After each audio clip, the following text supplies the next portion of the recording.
so controversial. Why? You should be in just need to shake him. You should be in prison. We built you out. We built you out to come and play this season. You're out here disgracing us. You should be in prison. You facing charges.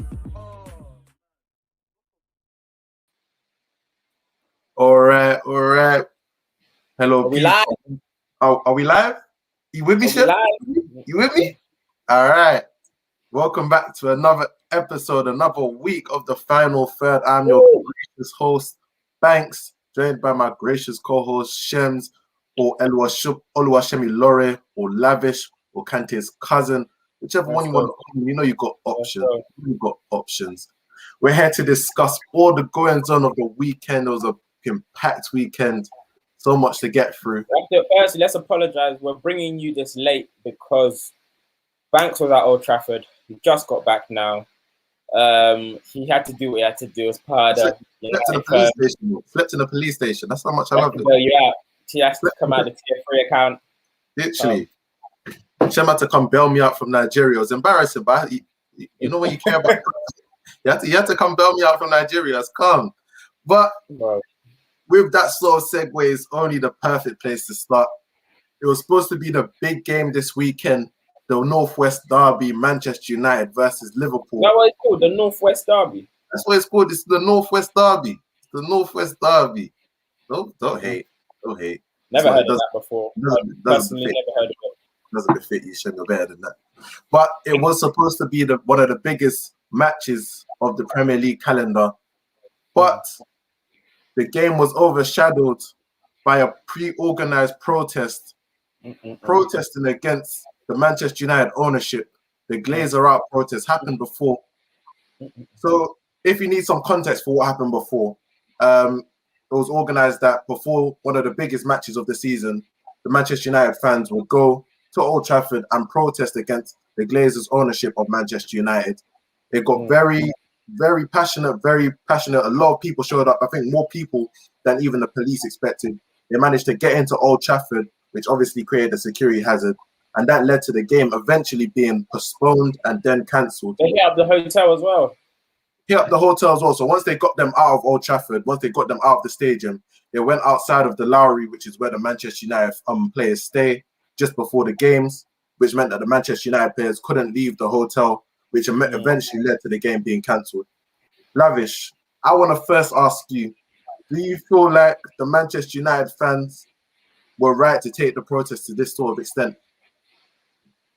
Yeah, I feel like people always scrutinize protests that kind of result in violence. This protest now, it resulted in a few scratches. I think someone got grazed by a bottle, and I've seen they've broken a couple cameras and stuff, but it didn't result to violence. It was relatively peaceful. But the loudest protests are the ones that hurt people's pockets and disrupt just the order of things. When people start saying there are different ways they could have gone about it, this is not the first time they've protested. This is probably the biggest one that's had the greatest impact. And the reason we're talking about it and it feeling like, and us having to say this isn't the first one, is because this is probably the first impactful one. So there've been other ways they've gone about it and they haven't got what they wanted. But I want to ask you a question as a Man United fan, because a lot of people are saying, yeah, but Man United spend the most money, second most money in the transfer market. So the Glazers are putting money back into the club. So why do you really want them out? Aside from when Mourinho was there, that was probably the only time you couldn't buy who you wanted to buy. And obviously more recent times, Sancho. But more often than not, you get who you want. So why do you want them out? This is why I'm glad you brought that up, because there's a big misconception that these protests are just about the lack of spending from the owners or whatnot. First of all, whatever Manchester United spends is what Manchester United have made. The Glazers don't dip into their own pocket to fund what Manchester United does. Manchester United could be owned by you, it could be owned by me, and we'd still be able to buy Harry Maguire, we'd still be able to buy Aaron Wan-Bissaka. What we spend is what we make because of Manchester United.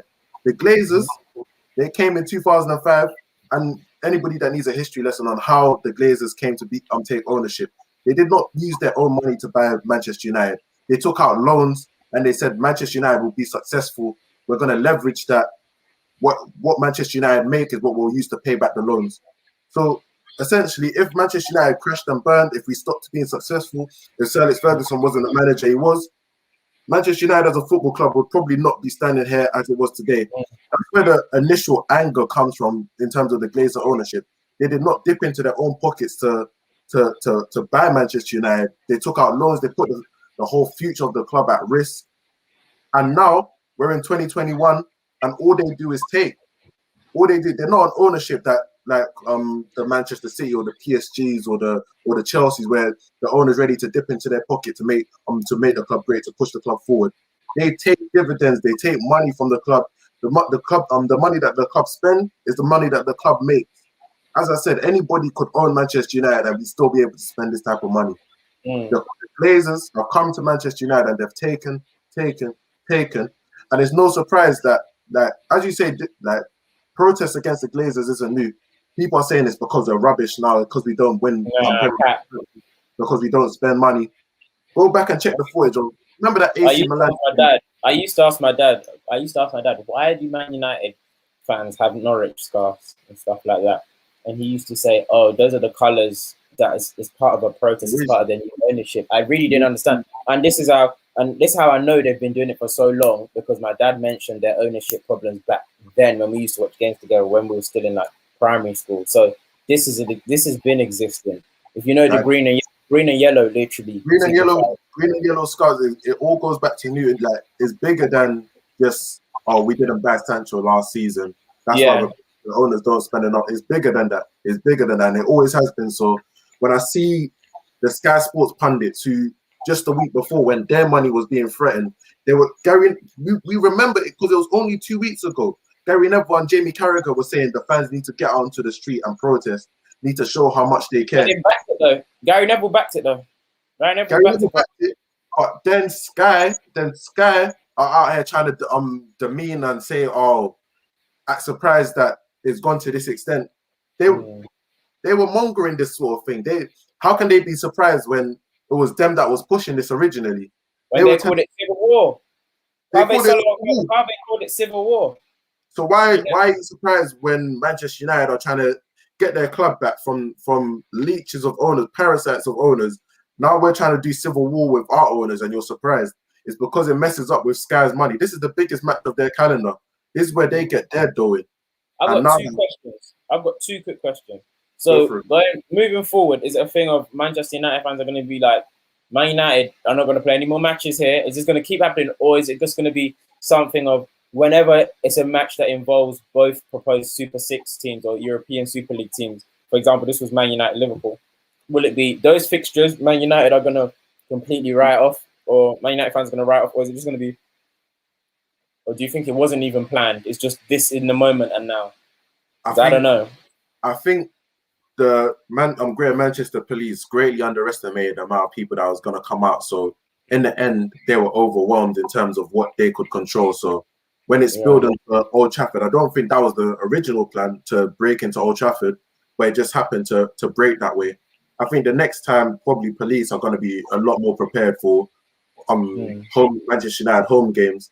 I can't see the next week's games being postponed in the same way, just because they're going to be a lot more prepared. But at the same time, the protests are going to. I can't imagine the protests stopping now, because it's steamrolling into something that we know these American owners. We don't even pay attention to what's going on in terms of their UK.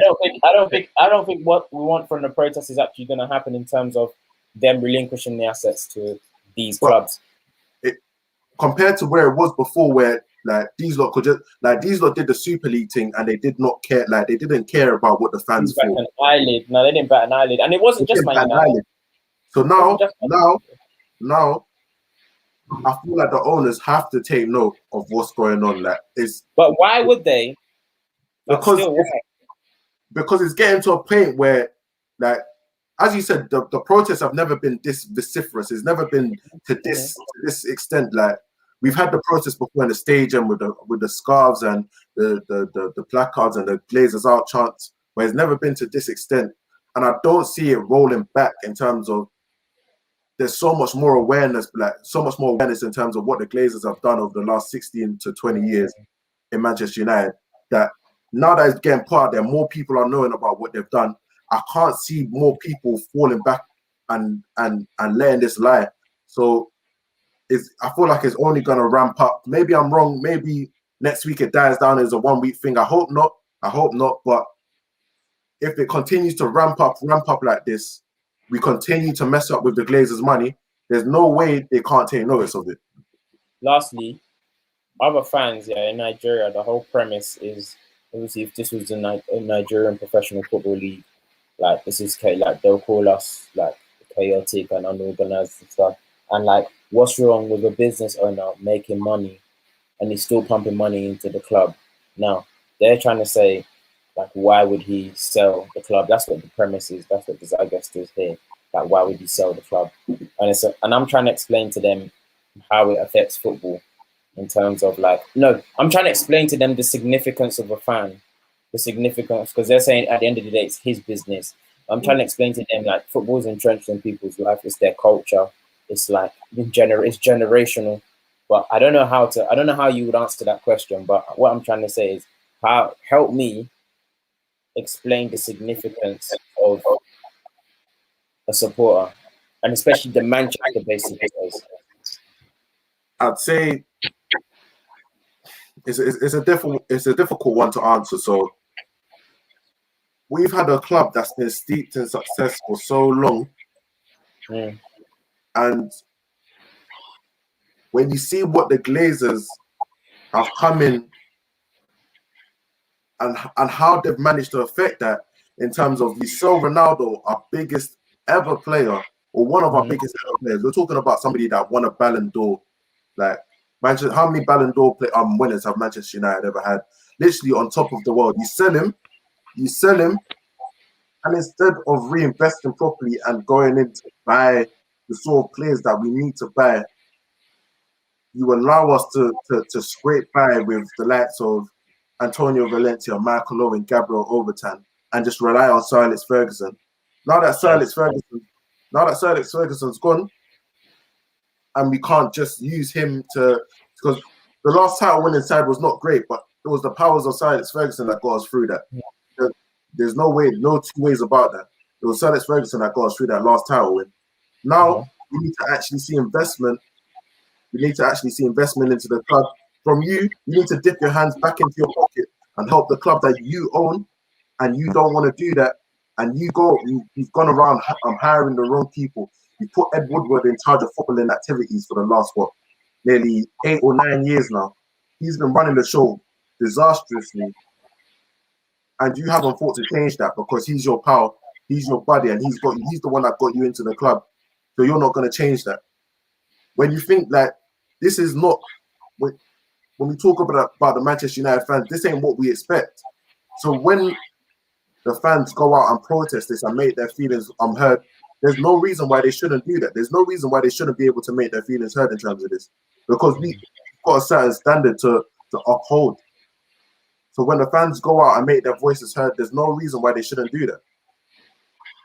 Fair enough. All right. Now that we've got that out of the way, good little therapy session for you. Little therapy session, man. I hope we see you again next week. You're lucky. We're lucky. They're lucky that the second leg isn't at Old Trafford for the Europa League. Probably would have fucked that up as well. Hey, they're lucky. Yeah, they kicked you out. Hey, kicked us out of the competition. They're lucky. But okay. So moving on to our next topic. Manchester City moved to within one win of the Premier League title by beating Crystal Palace in South London, 2-0. Sergio Aguero and Ferran Torres with the goals. There's only one player. There's only one person to talk about here. Only one person to talk about. It's Aguero's. That was like Aguero's testimonials. He's bowing out, man, because you've been seeing in the last 2 games, PSG and I can't remember the league game before. Or maybe PSG. Or maybe it was even the FA. You keep seeing shots of Aguero on the bench, just looking like fit, but like, are you not going to bring me on? And Pep's obviously gone with this. He's hell bent on this false 9, but Aguero feels like we need a goal. Like, put me on the pitch. So it was nice to see him on the pitch. A typical classic Aguero, just power up, just foot through the ball, finish against Crystal Palace. Near post, catching the ball. Outside of the right foot, near post. Aguero's bread and butter. Getting rid of the discussion is like really why is Pep getting rid of him if he still can get you probably about 10 goals a season? But I feel like him leaving now is fine. It's absolutely fine. I don't think we might feel hard done by in how it's ending in terms of him not featuring a lot more, but I feel like it's fine. This isn't wrong for Pep. This is fine, him leaving at this moment in his career. It's end of the contract. He's 33. He's had his injury problems. Like, you can understand why, even though he's a club legend, it's probably the right time for them to part ways. Like, if there was ever for him to sign a new contract, when City could probably go out and sign a top-class striker who could take over that position for the next 6 or 7 years, it wouldn't make sense for Aguero, the stature that he's got at the club, to be riding bench every weekend, to be riding bench, getting these minutes here and there. You know, Pep and him has had a shaky relationship before as well. From the start. It just made sense for it to split this way. What I did want to ask you about is there was a rumor in there that Aguero could be making his way to. Goodison. What do you think about Sergio Aguero possibly playing on the blue side of Merseyside? If Aguero goes over to Goodison Park, we've got to really give our hats off to Carlo Ancelotti, Don Carlo, because that is astronomical pulling power. Because I've been some of the people I've been seeing linked to Everton fans can't even compose themselves. I'm seeing obviously Isco, which is Isco. Obviously, Isco is not the Isco of 2015, but I'm seeing Isco, which is still a big name. I'm seeing Aguero linked there, I'm seeing Umtiti linked there. I'm seeing certain people. Obviously, some of these are just rumors, but you're only believing it because of Don Carlo, because of Carlo Ancelotti. But Aguero, I don't believe he's going to go. There's so many people wanting Aguero. I've seen him linked heavily with Barcelona, teaming up with his best friend, Messi. That's if he decides to say. You really think a 34-year-old Messi and a 34-year-old Aguero need to run it back in Barcelona? You think that's a good idea? I don't think it's a good idea, but it's the sentiment. You know, they're very sentimental, the South Americans. If they don't, for him to be 34 and not even want to go back to Boca Juniors or go over back to South America, it must be for something special. So I don't think he might stay. Funny enough, for an Argentine, he actually likes England. Like, his family likes being in England. So they're not in a rush to move his whole family to Spain. Unless they're going back home, he might be staying in England, to be fair. You know better than just hate. Like, as soon as the weather turns a bit sour, as soon as you leave. But he doesn't mind it. He doesn't mind it, but some of the South America, as soon as it leaves that goes below that 18 degrees. You've seen Aguero with gloves though. Aguero put on the woolly gloves. He loves it. Literally, the halfway line. Near post finish. That's me. Yes, February, December to Feb.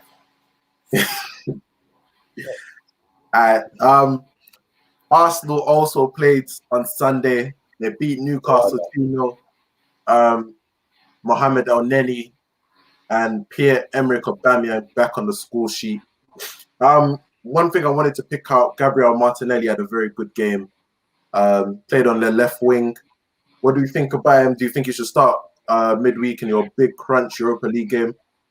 I think we should go for the very similar lineup. Obviously, Saka has to come back into the fold and bounce Willian, who started. But yes, I think Martinelli is, like, if you put your best, it's part of our best 11, more or less. I think Martinelli. Pepe's been in some good form on the left. You don't think? Yeah, but Pepe can feature. Pepe shouldn't start. The problem with Pepe is he, in games where he comes on as a sub, he's completely nullified because it's like he needs some time to warm up. But when he starts, well, he's hot and cold if he starts. So sometimes he plays fantastic when he starts. Sometimes he's just scared and frail and timid and just things that you don't want in your winger. Martinelli, every time he starts, he's more fiery than Pepe. He's more tenacious than Pepe, and that's what you need in this. We need to come out early. We need to set the tone from the get-go because we're at the Emirates. Our home record's poor. It's very, very good to see Aubameyang amongst the goals. It was a very good finish. CJ asking, why do you take some shots at OT Bank? It's bigger than the pictures. Some people lost their directions playing with the football. I didn't like the look of that. They lost their direction. Yeah. Knocking the ball about. I can't lie. I'd score a couple goals. You At the did a couple kick-ups. I saw I- you doing a couple kick-ups. I'd score a couple goals at the Stretford. I can't lie. I saw my man do the overhead kick. I was like, you're living life. I understand. I was like, I understand, my brother. I understand. CJ also says, think you're being harsh on Sky. Think it was only Souness who didn't back it. Yeah, Souness is a bum. Man said I could have got killed with a beer can. Yeah. Souness they showed a picture of Souness and Margaret Thatcher. And I said, you lot are so bad for digging this out. Because I'm sure everyone of that time has everyone has a picture of Margaret Thatcher. Yeah, but what were you saying? Yeah, it's good to see Aubameyang amongst the goals. As for Arsenal, and I want Arsenal fans listening is going to hear this, it's okay to win something and sack someone. Several successful clubs have done this. Talk about Arsenal feel like we have this moral high ground and this sentiment within the club of, oh, we're holier than thou, you're losers. All you fans who still think about this, who are still trusting the process, get rid of this mediocre mentality you have and just sneeze out, cough out, puke out the loser in you. Because Arteta, he's 1 year, he wins the FA Cup. Let's say he wins the Europa League. It is fine. Roman Abramovich, the trophy that he could sacrifice anyone for, the one manager he didn't expect to give it to him, gave it to him, and he lost his job after. That's a man on a mission, because he knew this moment Di Matteo gave us is temperamental, it's very short term. He's done his job, he can go. Arteta will be a good man, have a good enough legacy for winning us an FA Cup, winning us in the Europa League, and leaving. Because this is not what he wins the Europa and he gets us into the Champions League to get humiliated. If we go into that Champions League next season, if we win that Europa, we would get us handed. Everyone laughed at Barcelona for losing 8-2. They laughed at Chelsea for losing to Bayern Munich 3-0 or 4-0, whatever it was. That will be us on a weekly basis, every Tuesday and Wednesday, if we win that Europa League and still have Arteta as our manager. The standard is too low. He's very inexperienced. He's tactically inept. In-game management, absolutely abysmal. His man management, abysmal. One thing I can say, he's solidified the defense, and well done. In the 2 years you've done that, I'm going to give you them flowers. But you need to go somewhere else and learn your trade. Get a classier manager, one who's got a proven track record of winning and giving serious. Don't give Martinelli his flowers. And he's got a proven track record. If he lifts his head and fans a player, I'm gonna give him his flowers for that. I can't lie. He had a proven attack. We were scared because Ten Hag nearly went to Spurs, but he knows good things and he turned that down. He turned down that rubbish. Ten Hag is there. Luis Enrique's there. Enrique's there. Said, if you sack Arteta, who would you take? Luis Enrique's there. Ten Hag's there. I'll even take Carlo Ancelotti. I promise you. There's nothing wrong with that. People are turning their nose up at world-class managers that are a lot better than what we have now. Please. All right. Final thing I want to talk about is Premier League Hall of Fame. It's we had the first two inductees, Mr. Alan Shearer, top goal scorer in Premier League history. Rightly so.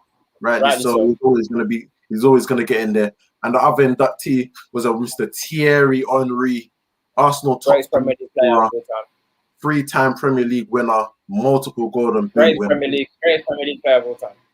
Greatest Premier League player of all time, according to Lavs. I want to know. You've admitted it. Oh, no, I admit it. I'm just saying, like, I'm quoting you here. Okay. I'm afraid to admit. What I do want to know is, who do you think is going to be the next inductee into the Hall of Fame? First thing first, I'm happy that the Giggs Brigade wasn't that loud. I'm so happy they weren't loud. And I feel like they weren't that loud. Even the media would have been a lot louder if the case didn't happen recently with the abuse, with sexual scandal. If it didn't happen, when we did this year ago, and I guaranteed you Giggs was going to be the first one in there. If this case didn't come out and he didn't get charged, he didn't get arrested, all of this, he'd be the first one in there. Definitely. So I'm happy. 100%. I'm happy that this case, and I know he's upset. I know he's quite he's quite let down by it. He's quite Yeah, let down by it.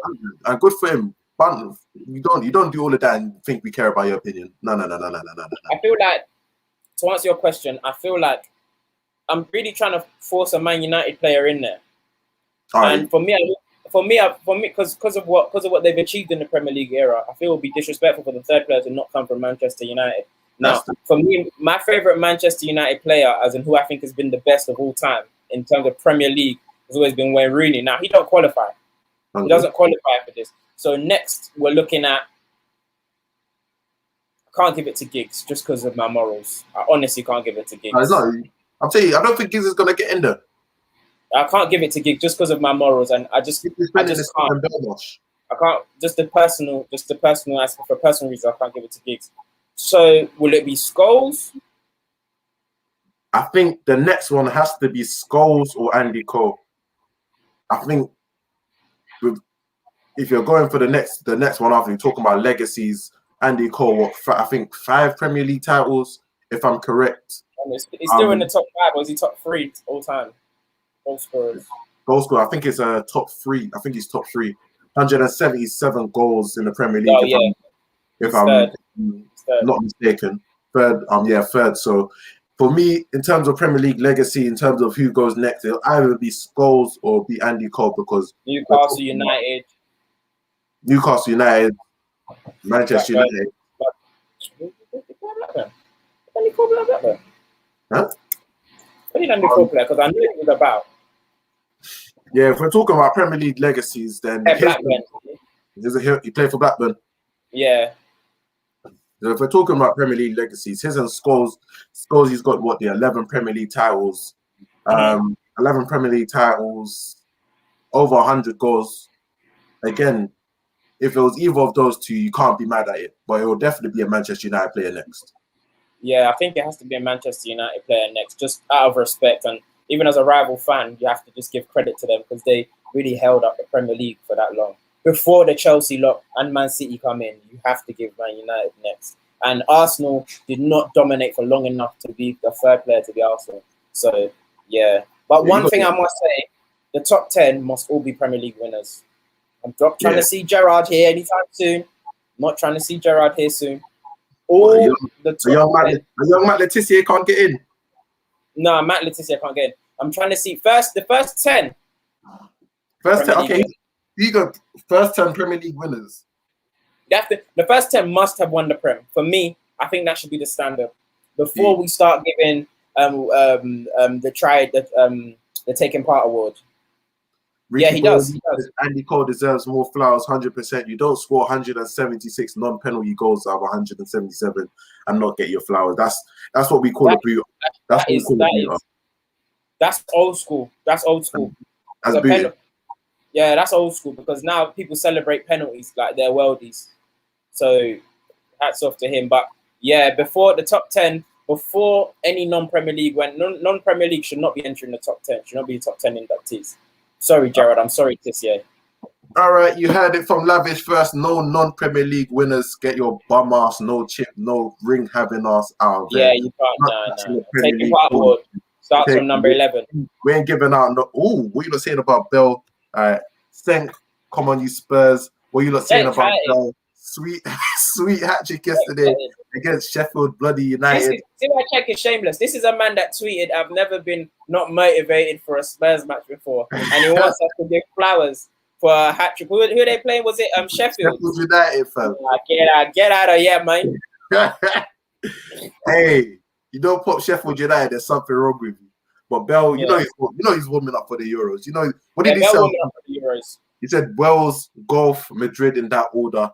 Probably put Wales, Golf, Madrid, Spurs in that order. So like literally Spurs fourth.